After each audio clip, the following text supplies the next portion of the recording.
ఓం శ్రీ సాయిరామ్. నా పేరు డాక్టర్ నిశ్చల వెంకట్రావు. నేను వృత్తిరీత్యా సెంట్రల్ గవర్నమెంట్ సర్వీస్లో ఉన్నాను. నేను, నా భార్య లీలాని, మా అమ్మాయి నిహారిక, మా అల్లుడు నిశ్చల్ రామ్, మేమంతా స్వామి డివోటీస్ని. నేను స్వామి సన్నిధిలోకి 1976-77లో వచ్చాను. స్వామి రాజమండ్రి విజిట్ చేశారు.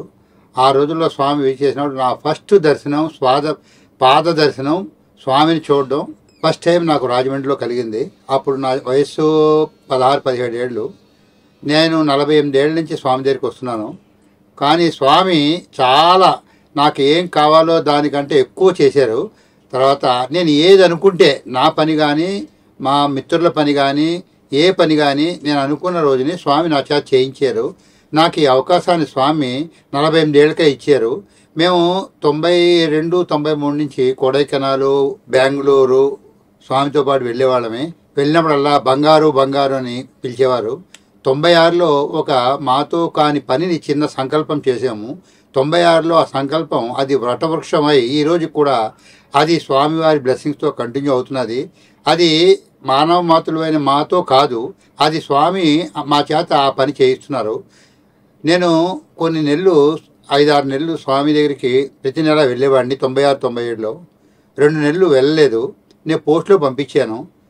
పంపిస్తే స్వామి 8వ నెలలో అడిగారు, బంగారు నువ్వు హైదరాబాద్ నుంచి రావచ్చు కదా ప్రతి నెల ఒకసారి, స్వామిని పొద్దున్న సాయంత్రం దర్శనం చేసుకొని నువ్వు ఇచ్చే ఈ సేవ కార్యక్రమం పేపర్ కానీ కవర్ కానీ స్వామి చేతికి ఇచ్చి బ్లెస్సింగ్ తీసుకోవచ్చు కదా అన్నారు. అప్పటికి నాకు జ్ఞానోదయం అయింది.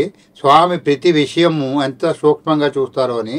అప్పటి నుంచి నేను ప్రతి నెల స్వామి దగ్గరికి అప్పటి నుంచి ఇప్పటిదాకా ప్రతి నెల వెళ్ళేవాడిని. 97-98లో బృందావనంలో అక్కడ ఆడిటోరియం ఇనాగరేషన్ అయింది.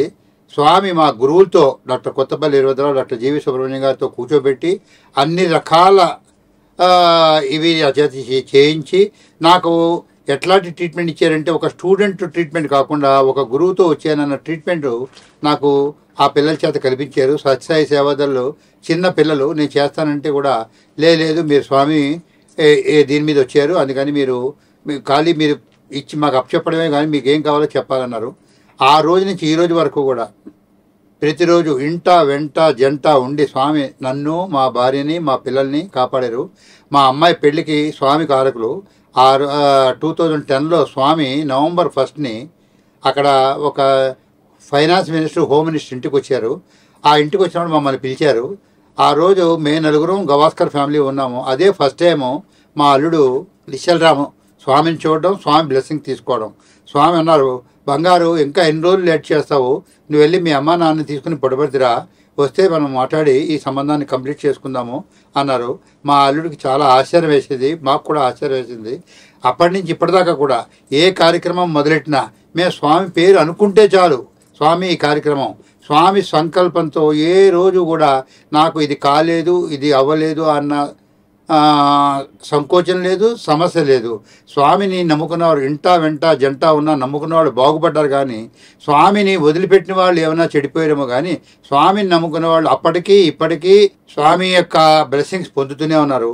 ఈ శతదినోత్సవాల్లో మేము కూడా మా వంతుగా స్వామితో మేము పంచుకోవడం, ఈ యొక్క కలియుగ అవతారంలో స్వామి సన్నిధిలో మేము ఈ 48 ఏళ్ళు మెలగడం, మాకు ఈ జన్మకి తల్లి, తండ్రి, గురువు అయిన మా సత్యసాయి స్వామి వారి ధన్యవాదములు. నమస్కారం. సాయిరామ్.